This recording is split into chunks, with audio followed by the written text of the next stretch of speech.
Breaking news coming out of Georgia. The judge in Donald Trump's RICO case has rejected his attempts to have the charges thrown out based on free speech arguments.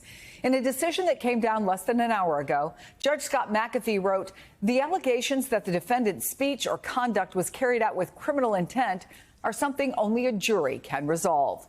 Christy Greenberg is a former federal prosecutor, former deputy chief of the FDNY Criminal Division, and an MSNBC legal analyst. MSNBC legal correspondent Lisa Rubin is with me as well. Unpack this for me. What else did the judge have to say? So one of the things, Chris, that the judge is saying here is you're not being prosecuted just for making statements that are false. You're also being prosecuted for willfully and knowingly making false statements that impact governmental functions. For example, some of the charges here have to concern impersonating public officers, meaning the fake elector scheme, or forging documents, as in, again, the fake elector scheme, signing those certificates, the elector certificates. That is what Fani Willis and her team say constitutes a forgery under Georgia law.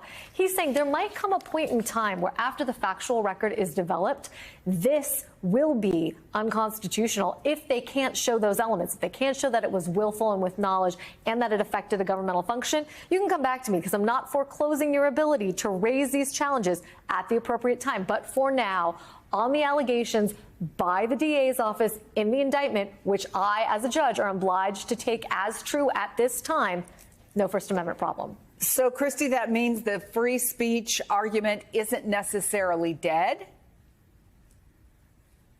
Not at least at this stage. As Lisa points out, we haven't gotten to the trial yet, and a jury may find, as a question of fact, that the defendant's speech or their conduct here did not have the requisite criminal intent, and therefore it would not be criminal.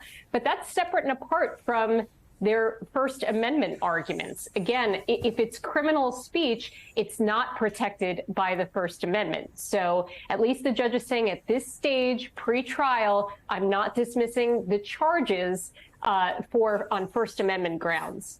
All right, so Lisa, I want to read a statement we just got from Trump's lead counsel, Steve Sato. President Trump and other defendants respectfully disagree with Judge McAfee's order and will continue to evaluate their options regarding the First Amendment challenges. It is significant that the court's ruling made clear that defendants were not foreclosed from again raising their as-applied challenges at the appropriate time after the establishment of a factual record. Where does the Georgia case go next? Does this, at least for now, mean no delays?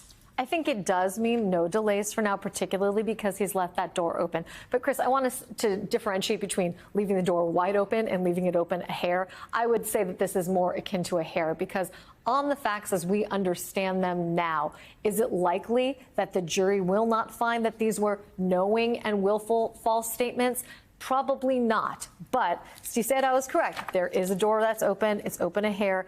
It doesn't sound like they're likely to appeal. But again, he's leaving that door open for himself as well. As we said, Christy, this wasn't the only case that was impacted today. Let's go to the New York hush money case. The former president tried and failed there to get the trial delayed by trying to raise the issue of presidential immunity. Why didn't that work? Well, because he sat on his lawyers sat on their hands and they didn't raise it sooner. As the judge noted in his denial of this motion, the defendants had ample notice of the fact that there were certain statements that Trump had made when he was president on social media and in public that were going to be used as evidence at this trial. He was well aware that he could have raised the defense of presidential immunity and that was available to him. And he chose not to. He chose to raise it 17 days before the scheduled trial date. That is way too late to be raising this issue. And so really the court said you had an opportunity, you knew this was available, and by not raising it at the proper time, you don't get to raise it now. So the immunity, Lisa, that argument was to try to keep certain statements that Donald Trump had made about Michael Cohen, Stormy Daniels, out of the trial. Why does he seem so intent on blocking that evidence? He's intent on blocking that evidence because it shows criminal intent. It is sort of like after the fact intent. or consciousness of his guilt, judging by the fact that through some of those statements, they include tweets, he is trying to intimidate Michael Cohen from participating in the law enforcement process and cooperating with law enforcement. That's why he wants those tweets kept out, because prosecutors say that they evidence a consciousness of guilt.